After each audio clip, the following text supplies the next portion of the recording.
अस्सलाम वालेकुम व्यूअर्स। एक दफ़ा हज़रत मूसा अलैहिस्सलाम किसी बियाबान से गुज़र रहे थे तो उन्होंने देखा कि वहाँ एक गुडरिया एक दरख्त की छांव में बैठा है और खुदा से बातें कर रहा है।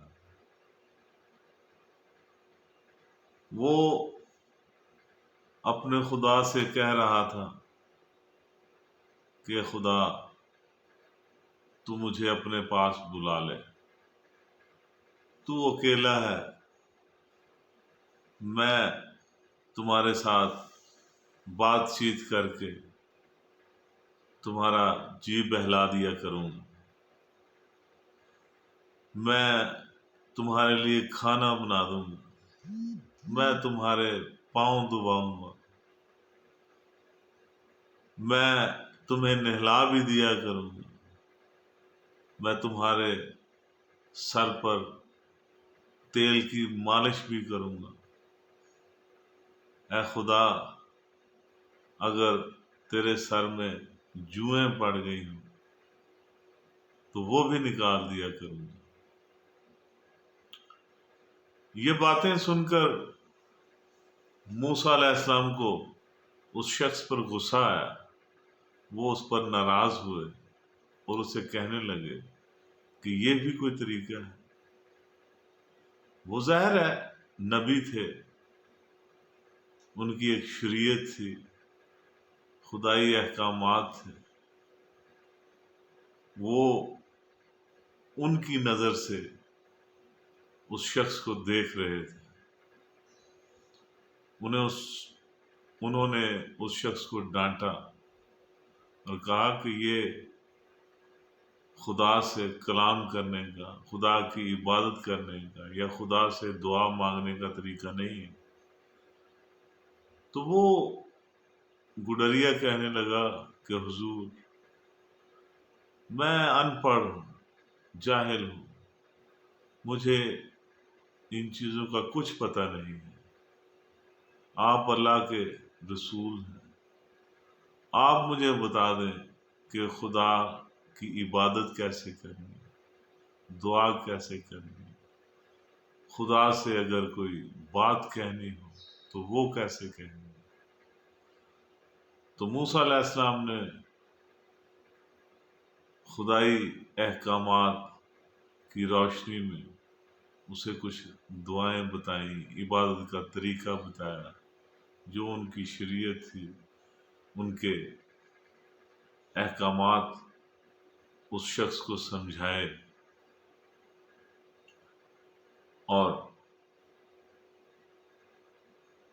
खुदा से कलाम करने के लिए चल पड़े।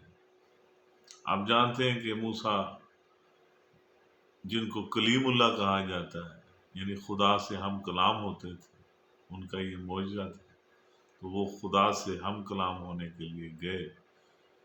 तो जब खुदा ताला से हम कलाम हुए तो खुदा ने कहा कि मूसा, मैंने तो तुम्हें उन लोगों को जो मुझसे दूर हैं उनको मेरे करीब लाने के लिए इस दुनिया में भेजा था। तुमने तो उस शख्स को जो मेरे करीब था, जिसे मेरा कुर्ब हासिल था, आज तुमने उसको ही मुझसे दूर कर दिया। मूसा अलैहिस्सलाम बहुत हैरान हुए। उन्होंने कहा कि हुजूर, कि अल्लाह ताला, मैंने तो कोई उसे गलत बात नहीं की, मैंने तो शरीयत के या खुदाई अहकामात जो थे, मैंने तो उसकी रोशनी में उसकी तालीम की, उसे समझाया। और मैं तो इस बात पर खुश था कि एक भटके हुए को, एक नाबीना शख्स को मैंने रोशनी दी, एक भटके हुए को मैंने रास्ता दिखाया। और आप कह रहे हैं कि मैंने उसे आपसे दूर कर दिया।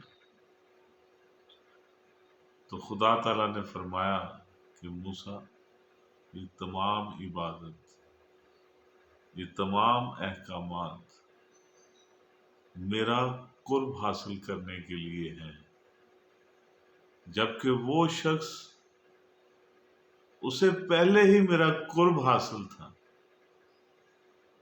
بات سمجھنے کی کوشش کرو، اصل بات قرب ہے، تعلق ہے، اس کا میرے ساتھ تعلق تھا۔ یہ عبادتیں، یہ ریاضتیں، یہ تعلق نہیں ہے، یہ تعلق کو جوڑنے کے ذرائع ہیں۔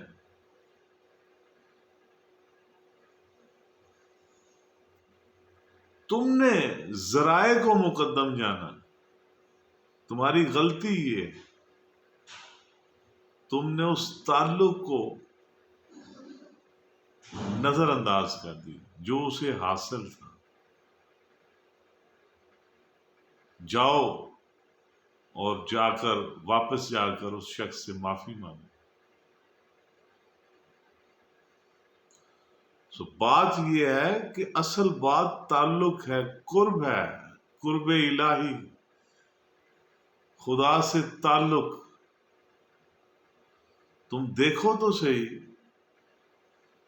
کہ بنا کسی ذرائع کو استعمال کیے جو تعلق ہے، جو رشتہ ہے، وہ غیر مشروط ہوتا ہے۔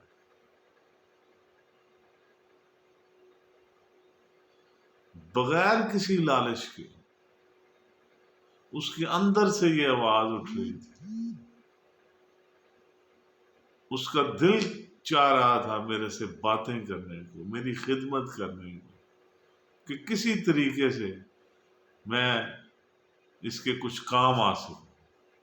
وہ جذبہ، وہ فیلنگ، یہی فیلنگز میں ہر انسان میں دیکھنا چاہتا ہوں۔ اسی لیے وہ کہتا کہ تمہاری یہ بے ریا عبادات اور ریاضات یہ آپ کے منہ پر مار دی جائیں گی۔ اصل بات تعلق ہے، قرب ہے، اور جو تعلق ہے، جو قرب ہے، جو رشتہ ہے،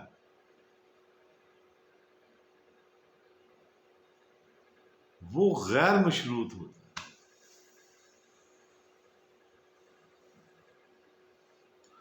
تو وہ واقعہ بیان کرتا ہے، یہ حقائق بیان کرتی ہے کہ موسیٰ علیہ السلام واپس گئے اور اس شخص سے معافی مانگی کہ مجھے اپنے رویے پر شرمندگی، میں تمہارے اور خدا کے درمیان حائل ہو گیا، میں معذرت کا خواستگار۔ تو دوستو، ویورز، اصل چیز یہ روایات نہیں ہوتی، اصل چیز ان روایات کے پیچھے جو مفہوم ہے اس کو سمجھنا ہے، اس دھارے پر چلنا ہے، نہ کہ الفاظ کی تکرار اور عبادات کی اٹھک بیٹھک۔ آپ دیکھیں کہ عبادت کا مطلب کیا ہے۔ جب آپ نماز میں سجدہ کرتے ہیں، اس سجدے کا مطلب کیا ہے؟ اس سجدے کا مطلب یہ ہے کہ میں بشمول میری سوچ، میرا کردار، میرا علم، میرا وجدان، میرا عرفان، یہ سب کا سب اے خدا تیرے حضور پیش ہے، مجھے کچھ نہیں پتا۔ اس سارے علم کی، اس ساری دانائی کی نفی ہے۔ اللہ کو ماننے کا مطلب پتہ کیا ہے؟ اللہ کو ماننے کا مطلب اپنی مکمل نفی ہے۔ جب تک آپ اپنی ذات کی نفی نہیں کرتے، ذات حق کا اثبات ہو نہیں سکتا۔ خدا کو ماننے کا مطلب صرف اور صرف